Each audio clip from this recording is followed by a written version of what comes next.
only 1 in 4 companies has cracked a code on how to deploy AI at scale. So we were curious, what do they do well that others don't? I thought it would be fun to get us started by sharing a few of the stories from what I call the digital engine room. This is me with my digital wrench. So to get us moving, one of the stories from there. I call it 10 minus 9 equals 10.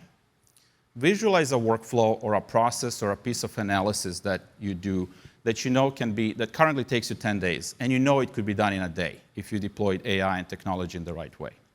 But you also know that at the end of that, there is a committee that needs to review the outputs of that analysis.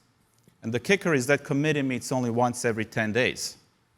So even if you deploy technology that does something much faster, you're stuck in this 10 minus 9 equals 10.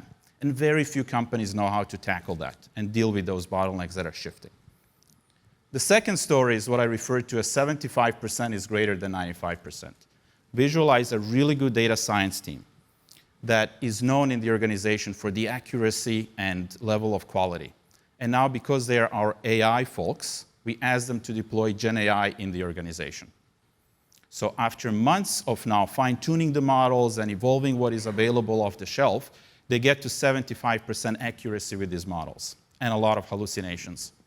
And so what do? They stop it. They don't let it get in the organization because their brand is on it, that they've been building for the last 10 years.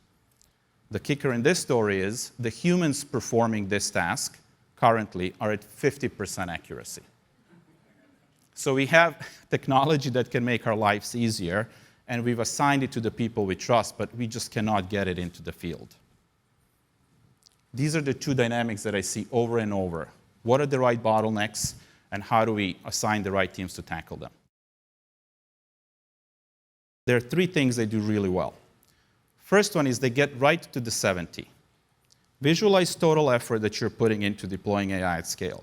Dollars, your time, the total effort. These companies spend 10% of that effort on algorithms, fine-tuning the data science behind it.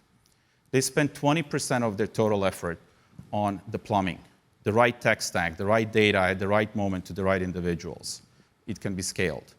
But they spend 70% of their time figuring out those right bottlenecks, figuring out who should be the team that deploys it, making sure the right incentives are in the play. And they figure out an operating model, how to deploy this at scale and at speed.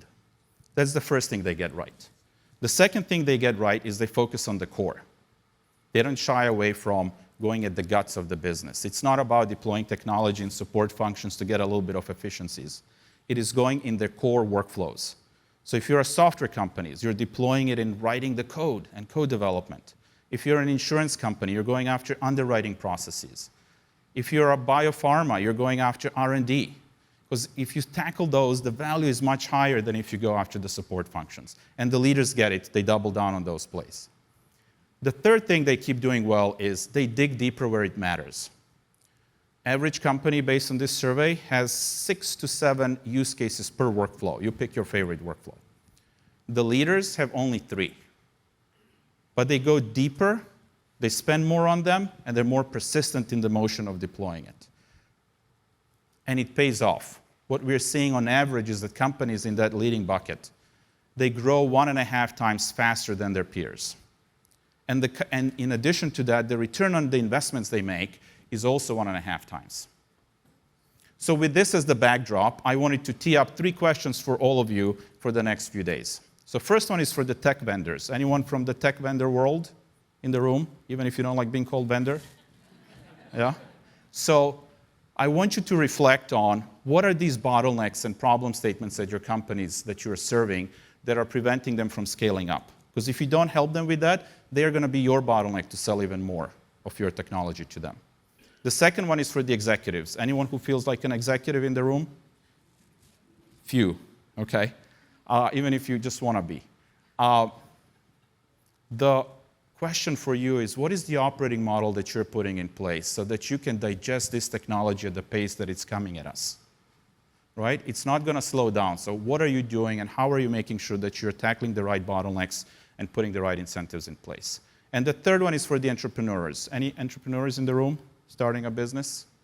So can you articulate what are these frictions or pain points or bottlenecks that you're going to go after to disrupt these businesses? So with all of that, thank you, and I very much look forward to the conversations over the next few days.